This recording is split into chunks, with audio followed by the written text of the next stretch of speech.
फोगाटे हे सतत वादग्रस्त वक्तव्य करतात। काल त्यांनी सरकारच आमचं भिकारी असं एक वक्तव्य केलं आणि त्यांच्यावरती प्रचंड टीकेची झोड विरोधकांनी उठले। राज्यातील जे विरोधक आहेत कालच केंद्रीय मंत्र्यांना भेटून त्यांच्या राजीनाम्याची मागणी केली आहे। आपण त्याकडे कसं पाहता?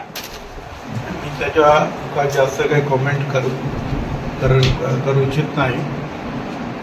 विरोधी पक्ष आहेत ते तर अशा गोष्टींचा फायदा घेणारच,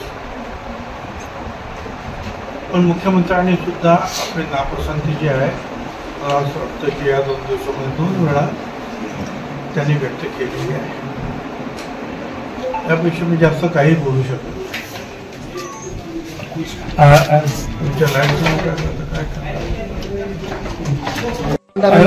निवेदन आपल्याला एक दिलं त्याबद्दल आपली प्रतिक्रिया आहे। रास्तभाऊ दुकानदार त्यांच्या मागणीबाबत आपली प्रतिक्रिया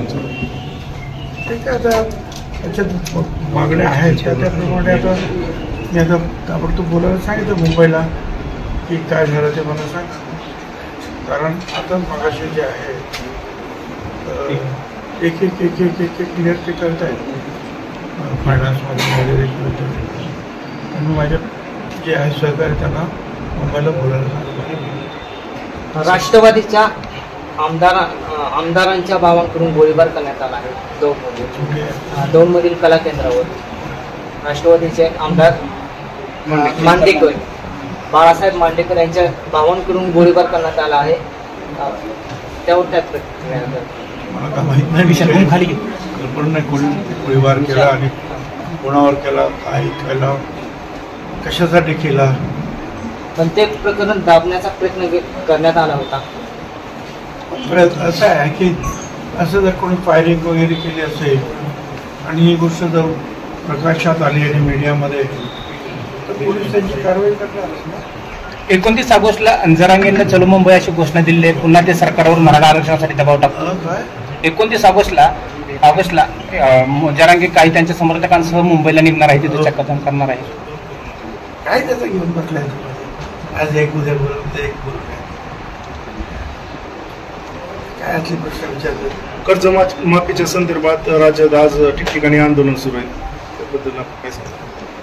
ठीक आहे ना की आता या बाबतीमध्ये मागे सुद्धा काही मंत्र्यांनी सुद्धा त्याच्यावर भाष्य केलं, स्वतः मुख्यमंत्र्यांनी सुद्धा त्याबद्दल बोलले की योग्य वेळेला आम्ही ती कर्जमाफी करणार आहोत। कर्जमाफी करणार आहेत म्हटल्यानंतर लोकांना वाटतं की ताबडतोब करावी आणि त्याबद्दल मागण्या सुरू होत आहेत, परंतु मुख्यमंत्र्यांनी आधी स्वतः सांगितलेलं त्या अर्थी योग्य वेळेला ती कर्जमाफी केली जाईल। दोन्ही राष्ट्रवादी एकत्र येण्याची चर्चा सुरू आहे।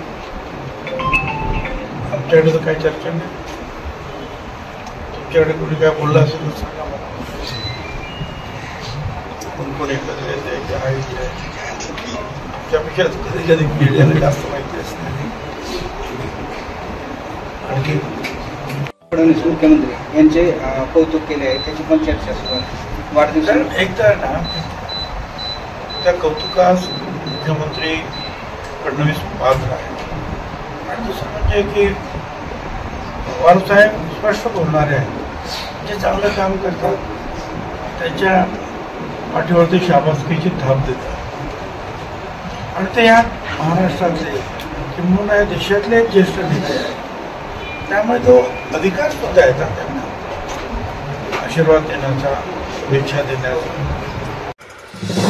नवीन घडामोडी पाहण्यासाठी आजच आम्ही मुंबईकर 24 तासला लाईक करा, सबस्क्राईब करा आणि अपडेट रहा।